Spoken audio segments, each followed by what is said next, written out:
Leadership, তিনি তার নেতৃত্বে কয়েকজন সাহাবায়ে কেরামকে নিয়ে কোরআনের আয়াত একত্রিত করেছেন, কোরআনের সূরা একত্রিত করেছেন, পাণ্ডুলিপি তৈরি হয়েছে।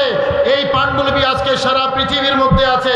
আমার ভাইরা, এখন আমি যদি বিশ্বাস করি, আমি যদি বলি যায়েদ বিন সাবেত, গভীর মনোযোগ, যায়েদ বিন সাবেত তিনি সত্যবাদী ছিলেন না, আবু বকর সিদ্দিক ভুলের ঊর্ধ্বে ছিলেন না, ওমর ফারুক মেয়ের হক ছিলেন না, আমি যদি বলি হযরতে যায়েদ বিন সাবেত তিনি সত্যের সাথে মিথ্যা মিশ্রণ করেছেন, তাহলে কি কোরআনে কারীম আর সত্য থাকবে? আওয়াজ দেন বাবা, কোরআনে কারীম সত্য থাকবে? কোরআনে কারীম লিখেছেন যায়েদ বিন সাবেত, পাণ্ডুলিপি তৈরি করেছেন, তাহলে কোরআন হক আমরা মানি কি মানি না?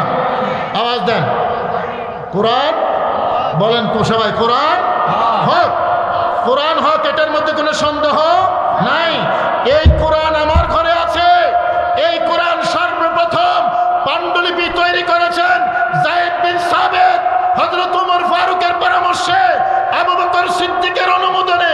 আজকে যারা আবু বকর সিদ্দিকের সমালোচনা করে, ওমর ফারুকের সমালোচনা করে, যায়েদ বিন সাবেতের সমালোচনা করে, আম্মা জান আয়েশা সিদ্দিকার সমালোচনা করে, তাদের কাছে ইসলাম নয়, কোরআনে কারীম হক প্রমাণ নয়। কথা বলেন ঠিক কিনা? সেরকম সমালোচনা করে মানুষ আছে না নাই? আওয়াজ দেন, আছে না নাই? কিরকম মানুষ আছে একটু শুনে নেন, একটু মনোযোগ দিয়ে শুনে নেন।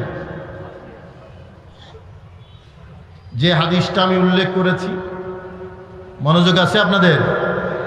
যে হাদিসটা আমি উল্লেখ করেছি, মান কুনতু মাওলা ফাহাদা আলিয়ুন মাওলা, আমি যার মাওলা, আলীও তার মাওলা। কোনো সন্দেহ আছে? মাওলা মানে মাহবুব, বন্ধু, মাওলা মানে সাহায্যকারী, আরো একাধিক অর্থ আছে। মাওলা মানে বন্ধু, মাওলা মানে সাহায্যকারী। আমি একটু একাডেমিক আলোচনা করব আপনাদের সামনে।